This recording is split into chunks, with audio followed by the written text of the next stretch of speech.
It might just have to be an audio only pod today. I don't know. There it is. Here's the part for me. When you look at the Eastern Conference, I think there were teams that did more out east than did out west. But I just don't know.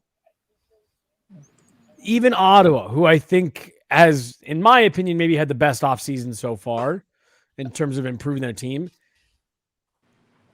There was just such a big gap between playoff teams and non-playoff teams out east that, I mean, like, realistically, like genuinely 20-point gap.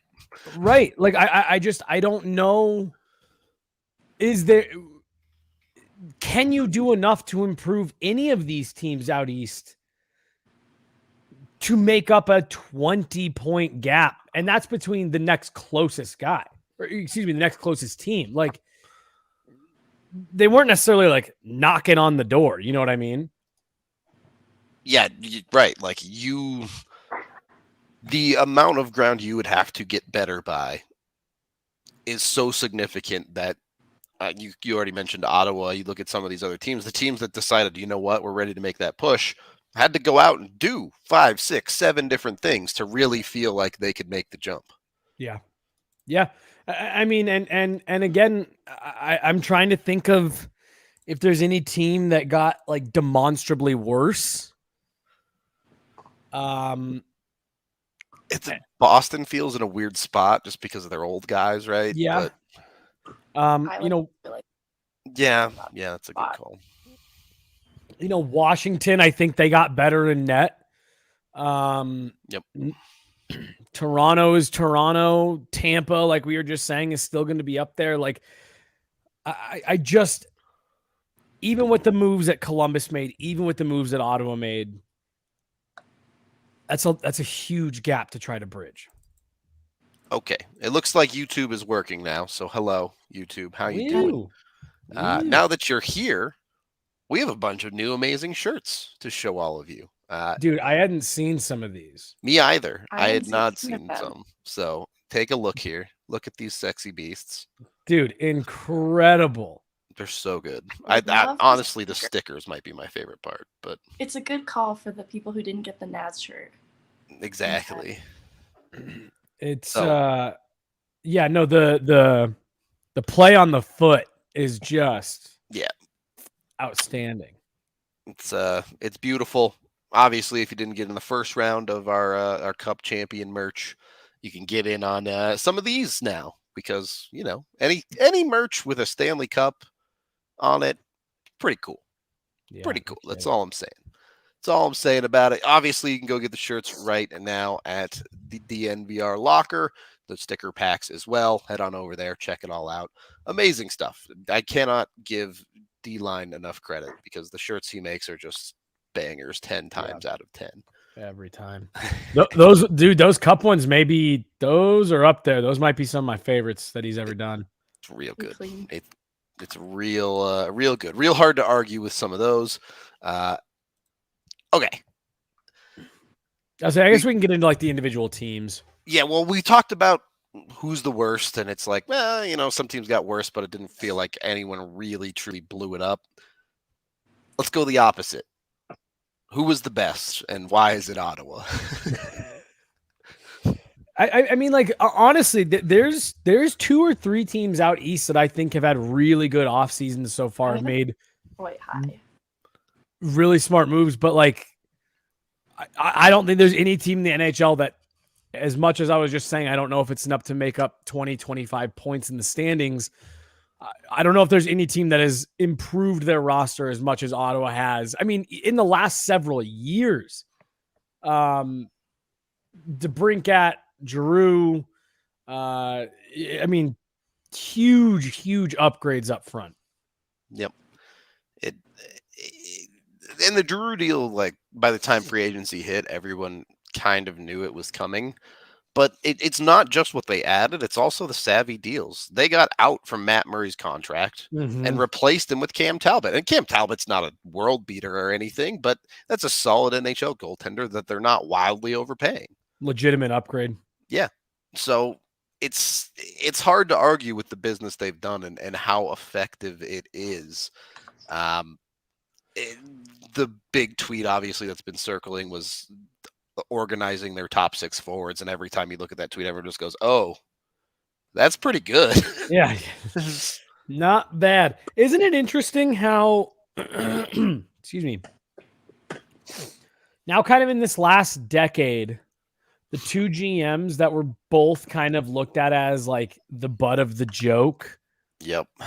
have, and obviously Ottawa's got to go out and actually do it, but have quickly turned bottom feeder teams that looked like really no hope into, again, I guess this is hard to say because Ottawa hasn't actually played, but I mean, that roster looks like at least a bare minimum, a legitimate playoff contender. And it's hard to argue with the business of it on Ottawa's side. Again, performance has to be there, but so far it's hard for Ottawa to have done any better, it being the offseason. Well, and then again, just, you talk about the bit of business, like that trade for DeBrincat. Are you kidding me? You don't have to give up a single prospect or player. You're just giving up picks. Yeah, that was a coup. And even giving up 7 overall, like, who cares? Yeah, getting a 24-year-old 2-time 40-goal scorer. And he's 20. He'll be 25 at the end of this deal, so you can lock him up indefinitely after this year. He's still RFA, right? Yeah, he will be an RFA. Yeah. It's just been good business for them the last number of off seasons now. This one in particular. Meghan, are you on the Ottawa train, or are you going to try and? They're among my. Okay. No, they're among my top. I kind of made a top 3, and it was tops between Detroit and Ottawa, but Ottawa's pretty strong just because they didn't have to lose very much to make the additions that they did. Like, even the way that they acquire Talbot is really smartly done. And looking at some of the departures, there aren't really names that jump off the paper as being big losses. So I think Jesse makes a great point that the way that they orchestrated this didn't come at the expense of something huge. Well, and then, the Talbot thing just kind of makes me think of another point. The trades they made, they went to teams that, I guess I don't know if they necessarily strategically did this. It was the players that came available, but both the DeBrincat deal and the Cam Talbot deal, to Megan's point there, like, they went to teams that, hey, you got to get rid of this guy, or you are getting rid of this guy. It does you no good to hold on to him. And I think they were able to make deals that maybe cost them a little less because of who they were making a deal with. And just, again, good on them. I think what really sells me on Ottawa is how young their core is. We talked about this with Anaheim in the West, where it's like they have some young pieces, but they're also intermingling with guys that are a little bit older, and it's hard to see how it lines up.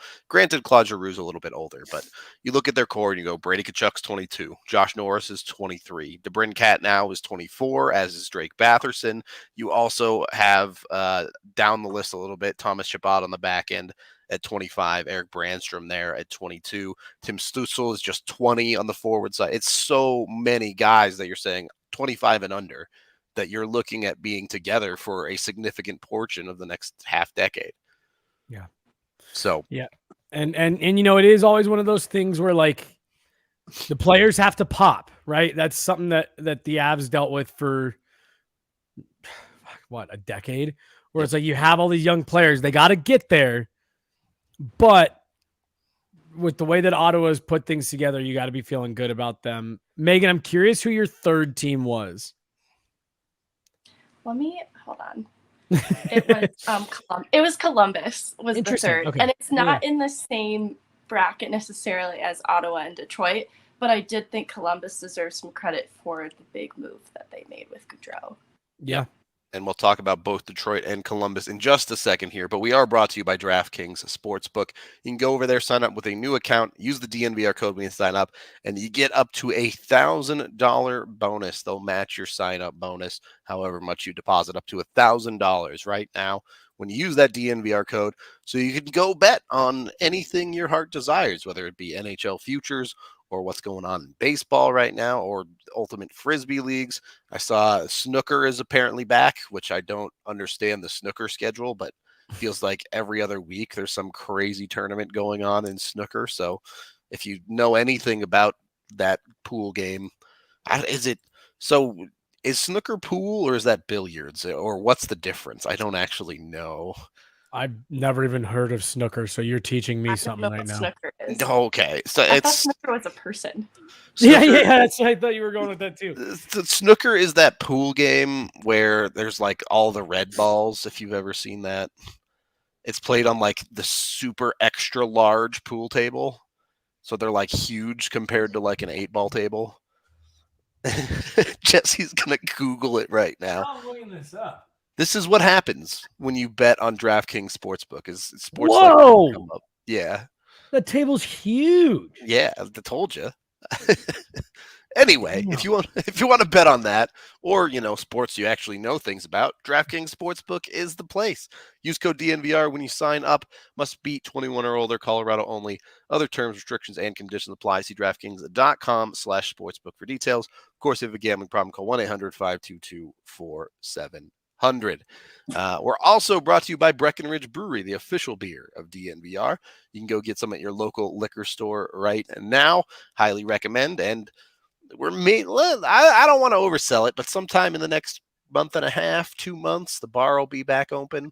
When does NFL preseason start? I think that's what we're shooting for. Mm-hmm. If you come down there, come get some Breck Brews with us while we're all hanging out in the DNVR Bar 2.0. So check it out. Hit up breckbrew.com as well. Bo being a star today. This really, is a bit much. he liked his camera time the other day, so he's ready to be in it. Let's go to Columbus first, because I think their game plan here really is fairly straightforward. They got Johnny Gaudreau. They got the biggest name that was out there in free agency. It felt a bit out of left field for everyone that they ended up landing him, but it's hard not to say that someone like Gaudreau is a needle mover, right? He has to make your team significantly better. Well, I think a big part of this too for the Blue Jackets was, I mean, like they'd gone through too many off seasons now where big name players didn't want to stay, right? You lose Panarin, you lose Duchesne, Bobrovsky, then you have Seth Jones. What was that last off season, 2 off seasons ago, saying, "Hey, look, I'm not saying you have to trade me, but I'm not re-signing here." There's questions with Laine, and so I think they needed someone to come in and say, not only do I want to play for this team, I want to be in Columbus. I want to be in Columbus long term. And to me, this was kind of their first flag in the ground of a real, I'm not saying they're tearing it down and starting the rebuild over, but hey, look, this is a place where people want to be. This should be somewhere where guys want to come play with Johnny Gaudreau. Patrick Laine, stay here to play with Gaudreau. I think it was a significant move for him. Well, and look, Laine did not file for arbitration, so there's at least a decent conversation going on there. And 2, I think they had a very, very solid draft class this year. They get Jiricek at 6. They get Manichuk at 12, I think it was. So they're starting to round out some of the youth on their defensive side. And the question is, can they put a team together around these guys? Because you have Gaudreau, great. You have Laine likely coming back. And then you have Jack Roslovic as your 1C. Is that, there still feels like there's some holes for Columbus to solve. Mm-hmm. And if I'm looking at them in the West, I'm going, okay, they made some good moves. They're probably, contending for the playoffs. But, Jesse, you've brought it up a few times now. The gap between the haves and the have-nots in the East is just so big. Yeah. So. Yeah, like I said, I really do think this was a move with Johnny Gaudreau targeted for them to be really serious, and I'd be willing to bet they told him this. not this upcoming season, starting to push the season after, and then really start to push the season after that. So, you're 2 years into his deal. But I'm with you. I think this was kind of their first move in a long chess match here. Yeah. Meghan, you had him at what, 3, right, for off season? If I'm measuring like who improved the most, but when we're talking about bridging that gap and who is a more immediate contender, they do have a long ways to go, but it is a good investment in the future plan for 100%. Columbus. I think that's a great way to assess it. Yeah, I think it's a great point, though, too. Look, if the bar is low, you can improve a lot and still not be at that playoff contention level. So, as far as getting better, absolutely. Columbus got significantly better. Now it's about building on it for them instead of really pushing for whatever kind of contention you want to call it. Can't rush it. Can't take shortcuts. Definitely. Is learning that lesson. more than a few teams have had to learn that lesson the hard way. So we'll see. On Detroit's side, I'm curious how both of you feel about this, and we'll start with Meghan on this one since you're the positive one. How do you think this team comes together? Let me see specifically. Because I didn't like imagining lines specifically. Well, yeah, we don't have to get that specific. I'm just saying, Okay. how do you think it looks as a whole? I think their forward group got significantly better with the addition of Kubalik and Andrew Kopp, even Dave Perron, like no matter how you feel about him as a person. And then even their defense, like they have such a young and promising defenseman in Sider. And then the addition of Chirot just kind of rounds out the decor a little bit too. I think they improved both in the front and the back end. For me, honestly, Detroit kind of felt like the vultures of this free agency, right? Any guy who came off of his team and was like, oh, my team wouldn't give me a deal, they were like, yeah, him. Just throw money at that guy. So they found ways to do it. I agree with you on the forward side. I think they did get significantly better. The Kopp deals especially, I think, will really do wonders for them. I am not as convinced on the defensive side. I'm not a lover of Chirot. I don't think Oli Mata is a particularly good defenseman for $2.5 million. But, and again, Detroit is one of those teams where the bar is the floor, right? It's easy for them to move in the right direction. But I'm curious how they actually perform. To me, they added a lot of, Meghan was sitting there just reading off those names, and like they added just a lot of meat and potatoes guys. You know what I mean? Like, yep. I like Andrew Kopp. I like him a lot. All those other guys, they're just good. They're solid guys to have around. I'm with you on Chirot. I thought people got a little carried away with Chirot, but to have that guy, second pairing guy, I am as much as it pains me. I'm a big Mo Sider guy. That kid's the real deal.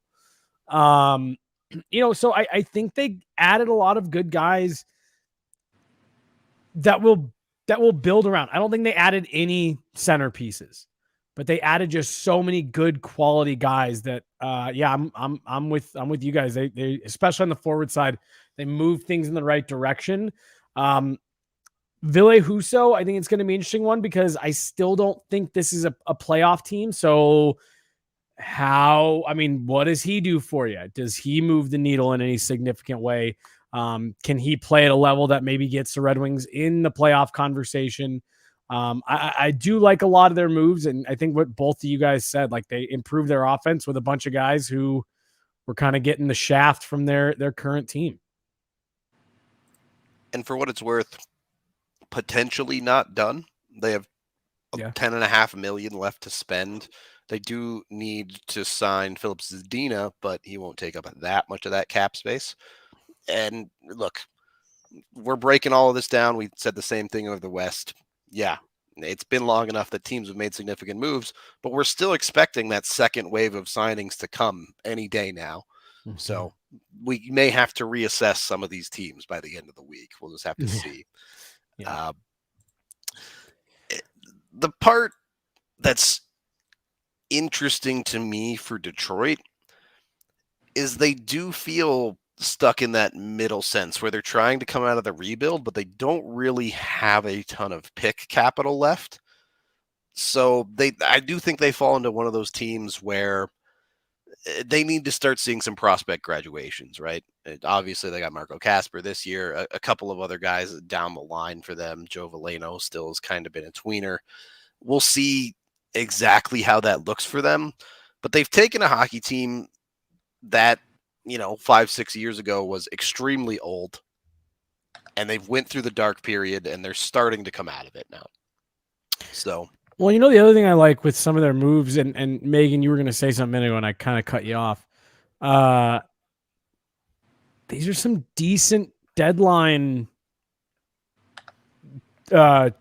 pieces over the next couple of years. Yep. Maybe not. They're not going to unload any this year, but these are some guys that over the next year to 2 years, they didn't give out too many, ridiculous contracts. That maybe there's going to be a market for David Perron. Maybe there's going to be a market for Ben Sherratt. You can kind of regain some of that draft capital as they kind of continue through their process here. But, I like their moves. Yep. I again, solid. Still a little bit curious how it all fits together in the regular season, though. And maybe it doesn't fit together, and they're like, yeah, look, we got Oli Mata on a 1-year deal, then we're going to ship him off at the deadline. Tyler Bertuzzi expires next year. We're going to ship him off at the deadline. Mm-hmm. This could be the year where they acquire a ton of picks. We'll see. Yeah. So, was there something you wanted to add, Megan? I don't know. You kind of touched on it. It was smartly done. Like, it wasn't at the expense of any huge name departing, and there's some pretty short-term contracts here. Even Perron and Kubalik are just on 2 years. Like, it didn't, other than the expense of some immediate cap space, it was pretty smartly orchestrated how this all came together. Mm-hmm. Yeah. Good moves out east, just all over the place. For the most part, yes. The other team I did want to get into, and I'm curious where you guys think they fall, is New Jersey. Because it did feel like they were one of the very active teams as well. Now they ended up losing out on the Gaudreau sweepstakes, so they're another team that kind of had some money stashed away. That what are they still going to do with it? But they're the team that landed Andre Palat coming out of Tampa Bay. A team that it feels like they're a couple years into the young guys playing for them, right? They have the Jack Hugheses of the world trying to push them forward. Did they do enough to actually push for the playoffs? Yeah, I think you can tell by both of the look on both of our faces. This was a team, the comment that just came in right there, I think is spot on. They did not step forward or backward. They stepped. They stepped laterally. Like, the Palat signing, like, cool. Like, that's great. You also re-upped Mason Geertsen. Like, Mason Geertsen's going to be in your lineup this year. Yeah. Like, that's not to be too much of a shot at Mason Geertsen, but like, they're hedging their bets with Vitek Vanacek, who was just not given a qualifying offer. I thought New Jersey was a weird choice for Palat. I don't think he moves the needle there very much. Despite him being a good, solid player, I feel like he was perfectly cast. To a different extent, I think he's a better all-around player than Jonas Donskoy, but similar kind of thing where it's just he fit in so, like, Jonas Donskoy fit in so well in Colorado that going somewhere else, I don't think anyone saw it being 2 goals, but you knew it was going to be a step back. For me, it's kind of the same thing with Palat. He was able to kind of blend into the mix there.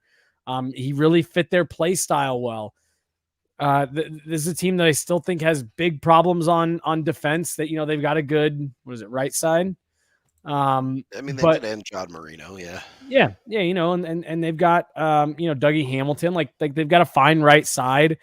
Their left side really isn't made up of anything that great. Jack Ryan Hughes. Graves is your number one lefty. Not great. Right. Jack Hughes, he's making steps in the right direction, but the injuries looked like he was maybe going to start living up to that contract in its first year, but the injuries just limited him. And I don't know. They got to figure out what they're doing with Jesper Bratt. It's going to be interesting. I don't think they did anything of major consequence. To that last point, Jesper Bratt, Jesper Boquist, and Miles Wood, all RFAs that they still need to sign. So they do have some internal work left to do. Meghan, you tend to be the positive one so far on this show. Can you give us a little hope for New Jersey, or are you burying them? I had them in the middle tier just because they were so far have been pretty conservative in what they've decided to do. Outside of Palat, there just hasn't really been a big addition or a big departure. Just some depth signings, which is great. It doesn't make the team worse, but it doesn't really improve them. Other than Palat improving the forward group, they haven't done very much. Okay, so lack of aggression is the negative there a little bit for sure. Yeah, because they have a gap to bridge. They want to be competitors, and so they have more room to take bigger risks, and they just didn't do a whole lot. It definitely did feel a little bit like they really thought they were going to get Johnny Gaudreau. And when they didn't, there was no plan B. So, yeah. Well, I mean, and I don't know if the episode came out or what. I just saw the clip on Twitter, but Gaudreau went on Spittin' Chicklets at some point in the last 24 to 48 hours. And he straight up said, we hadn't really heard from Columbus. We were hashing out a deal with the Devils.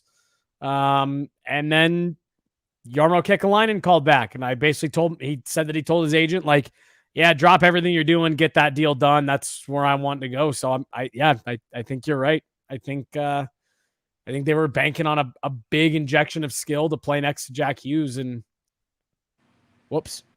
Boy, that would be a small top line between Hughes and Gaudreau. Yeah. That would have been interesting. Not a lot of beef there. Yeah.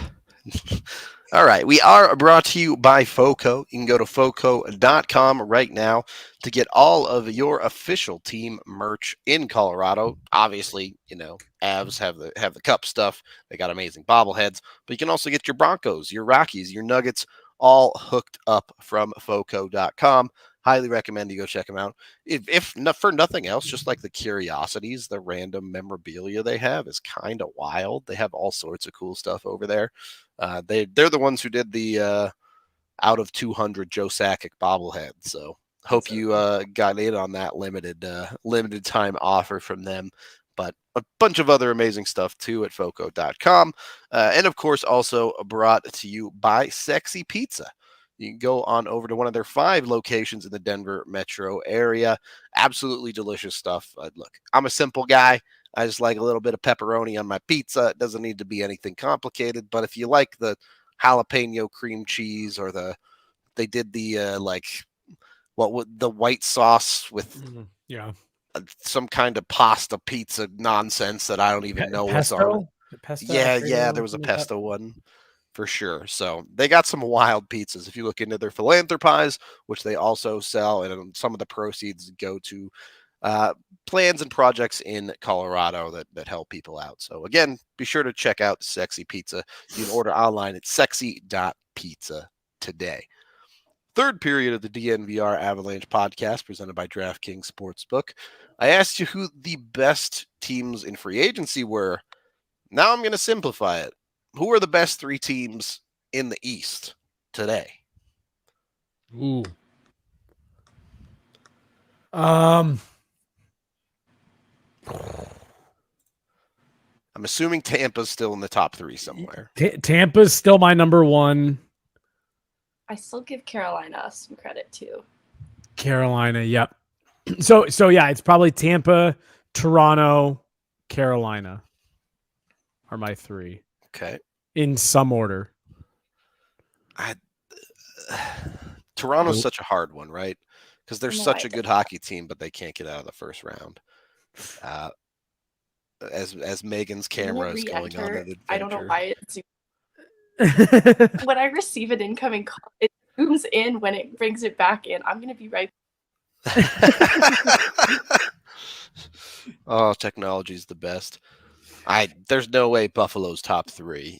Yeah, I really like what Buffalo's doing, especially the way they ended last season. Yeah. But I think they still got a ways to go. And I guess yes, the comment from the Juice. I still do like Toronto. I think they're a good team, but Matt Murray he's gonna make or break that one. Yeah. That everything Toronto does, it's either going to be great because Matt Murray exceeded expectations, or it's not going to matter because Matt Murray, it was bad. What are you guys thinking on Montreal?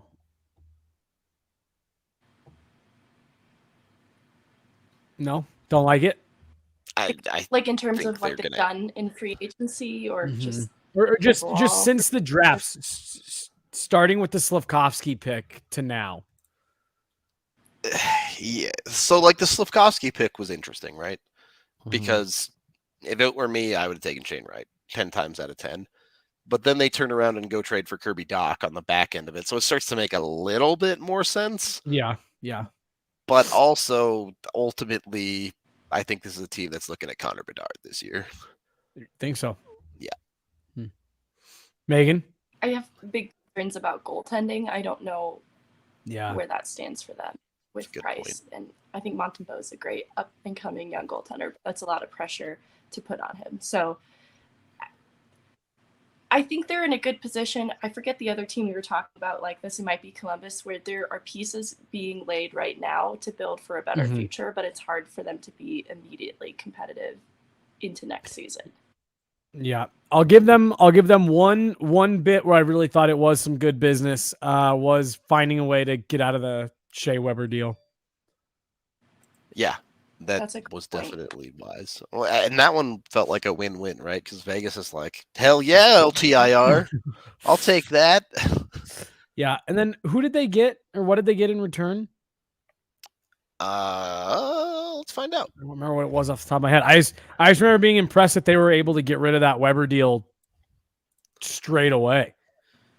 It was. Oh yeah, that's right. Dadonov. Yeah. That's right. That's why I liked it, because I think that's a good player. So yeah, with the addition of Dach and Dadonov, I think it was good.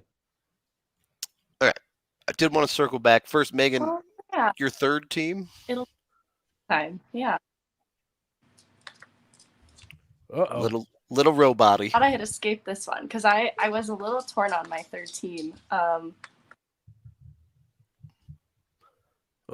Is it better now? It is. The audio's good, at least. Oh yeah. no. Is it better now? I can hear you, and you're caught up. I could tell you were behind a minute ago, and I think you're better now. I hope your computer so. just said "F this" halfway through the show. Can you hear me better now? It yes. does. I can re-enter. I think it should be fine. Oh. And away we go.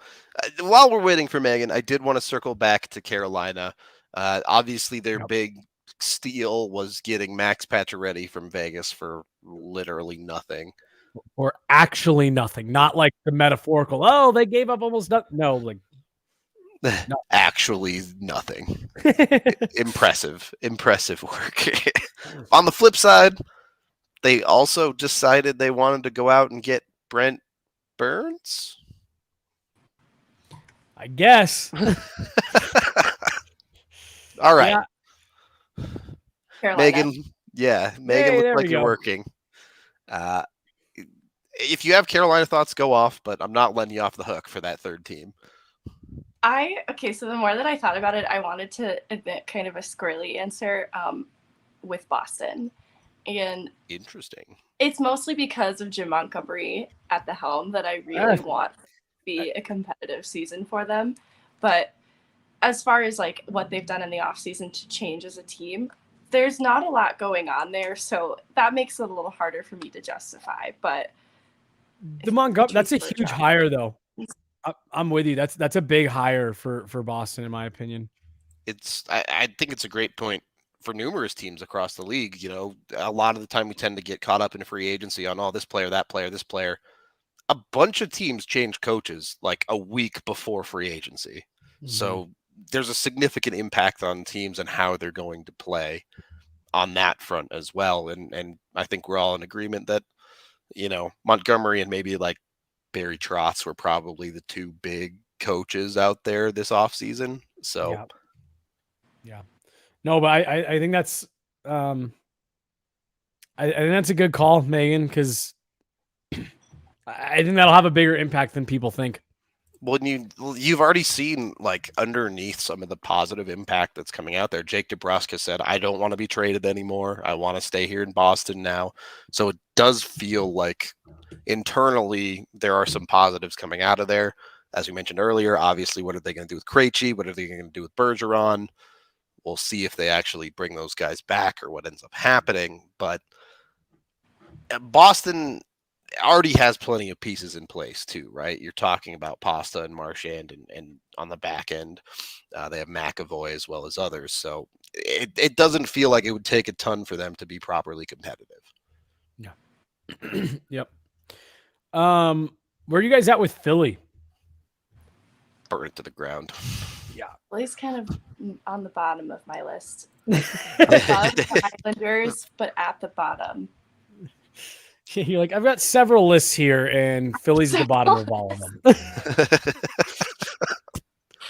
I feel really badly, but there's just, I guess that's one where a coaching change could be of impact. I don't know. That to me, and I don't know, maybe let me know if you guys think this is extreme. They seem like they need a kind of a top to bottom reset. Things feel like they've just kind of gone stale. And you know, like, what's their identity, right? They used to be like the rough and tumble Flyers. Who are the Philadelphia Flyers? I'm not sure they know at this point. Right. And now, to be fair, they did bring in John Tortorella on the coaching side. However you feel about Torts will likely color it one way or another. But your big free agency acquisition was Nick Delorier. Right. And like, and that's like part of the problem, because it's like, oh, Nick Delorier, good, you know, he's a Flyer, Broad Street Bullies. It's like, yeah, but you're missing 20 other guys like that. You're also wasting years of Travis Konechny's life. Like, right. Like I like John Tortorella, but like, to me, both of both John Tortorella and Nick Delorier, those are like, they're old school moves for the sake of being old school moves. Yep, I agree. It doesn't get you any closer. Yeah, it feels a little old boys club to me. Yeah, for sure. It's just hard to, when you're a team that's in a situation like Philly, someone has to get the ear of the management and say, you can't keep half and halving this. You can't keep hedging your bets. You need to either do something big and try and be competitive, or blow it up. You can't go down the middle and sign Nick Delorier to a 4-year deal and expect to be competitive. Right. So. And then, you know, and then they do the press conference after, and they say they were never actually in on Gaudreau. Yeah, that was wild. Yeah, and they're like, we just knew that would be too much money, and blah, blah, blah, blah, blah. It's just, yeah, and then they bring in Tony DeAngelo, where it's just like, yeah, you need, if you weren't gonna like substantially upgrade your roster, you needed a PR win. And you blew it. Especially, yeah, because that's a lot of personalities in the locker room too that could make for extra PR. And Tony D. Well, and I guess maybe their biggest question going into the year is, who the hell is Carter Hart? Is he the guy you got those first couple years that you're like, oh, he's for real? Or is he this 900-ish goaltender that can't bail you out? So it just feels like they have problems at every single position. And it's really hard to go forward when you're like that. Meghan, when you don't know what hole to plug first. Yeah, right. If the boat's leaking in 7 spots, it's not going to matter if you plug one. Meghan, you have the Islanders below the Philly team that we just ripped apart. So explain to me why. I don't think they've done anything. I just have a big question mark next to signed, and maybe I needed to look into that more. But nope, they haven't. They haven't signed a single free agent. It's just literally signed question mark. I don't know what they've done. So I don't think they're finished, but I also think they're in a difficult spot cap-wise, if I'm remembering them correctly in my list, too, that they haven't done very much and they don't have a lot of room to do very much. So they have 11 million, but they need to sign Romanov, they need to sign Dobson, and they need to sign Kiefer Bellows. So that 11 million is probably more like 3 million. Right. That's bad. So yeah, they just look. They went out and got Romanov in a trade. Fair enough. But beyond that, you're right. It's the same team that it was last year, and that team was bad. So well, dude, and like I know AJ, was like, well, maybe pump the brakes on that, but like I really do. I just think that Lou Lamoriello is getting to the point where he's getting outmaneuvered here a little bit. There was a couple different players who they were tied to on free agency day that went somewhere else, and it seemed like they did not have any kind of backup plan. There's what little is out there on Nazem Kadri. A couple people suggesting the Islanders are in on him. For me, I'm kind of like, why? Is that just wanting to make a move for the sake of making a move? Yeah, I mean, this seems like kind of a team that ended up in a place they weren't expecting to last year, and are now we're just kind of like, what do we do? Yeah, and look, there are other ways to solve these problems. They could look at trades potentially down the line, but what do you get excited about for New York if you're looking at this offseason? You're just like, cool. So we did nothing. I don't know. I don't know how you feel good about the direction of the team at that point. I mean, literally nothing. They haven't signed a single free agent. And like, to be fair, the Avs only signed internal guys. Sure. But that's a team that won the Stanley Cup versus a team that missed the playoffs. So right. Yeah. It's and I don't know. I mean, maybe this is their way of saying, hey, we truly believe that we're a better team than what we showed last year, and things just went wrong. Because I do think they also had somewhat of an unfortunate season. In addition to some things not being put together well on that roster, but yeah, I don't know. When you miss the playoffs by that much, you got to do something to shake it up, and nothing. Yep. We'll see. The beautiful thing about hockey is nothing gets decided in the off season. Sometimes things just fall into place in the regular season, and teams perform well regardless of any of that. But as we start to wind down the show here, was there anything else in the East or in the West, if you want, to talk about when it comes to free agency here?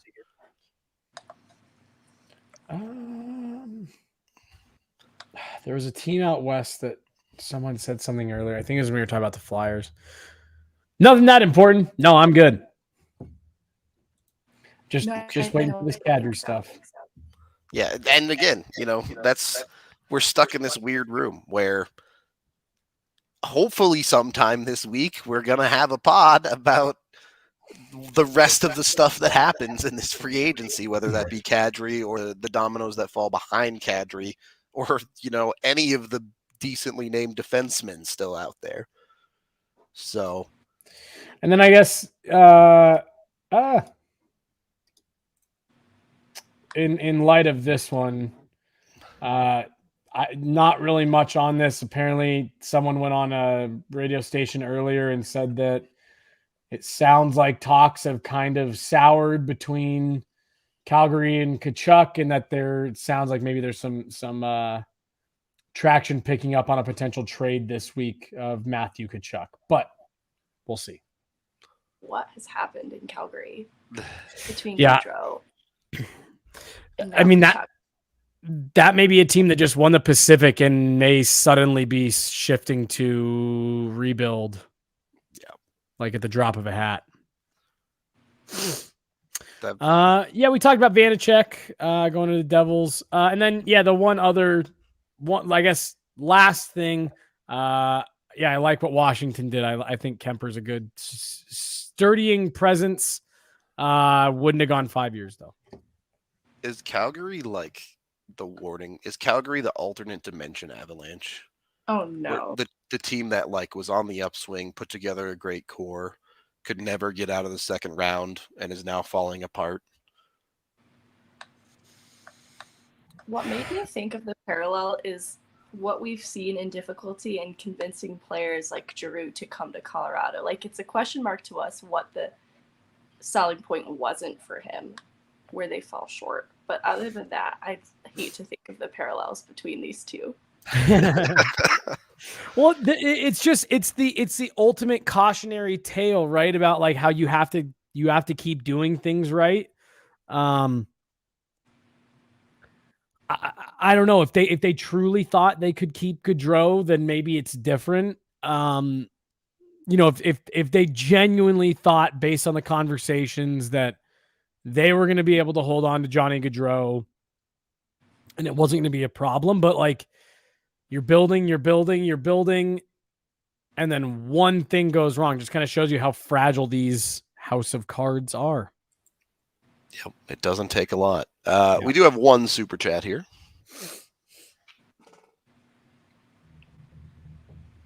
$2 from Miss Truly saying Eastern Conference boo, Meghan, yes. I believe that's Yas. Yas. I love you, Miss Truly.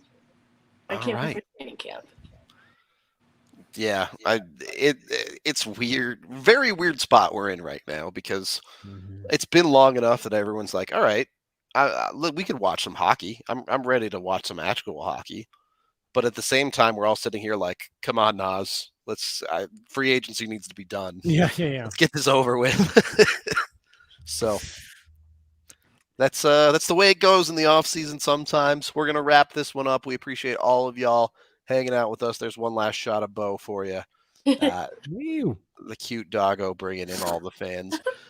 We will be back tomorrow. Be sure to go get your cup collection stuff. Just all of its aces. Can't recommend all of them enough. Seriously. So go get some of that. Look, we even have a long sleeve. We don't have many long sleeve shirts. I'm just saying. Those are rare around here in DNVR. So go get yourself some. We love all of you, and we will talk to you on the next one.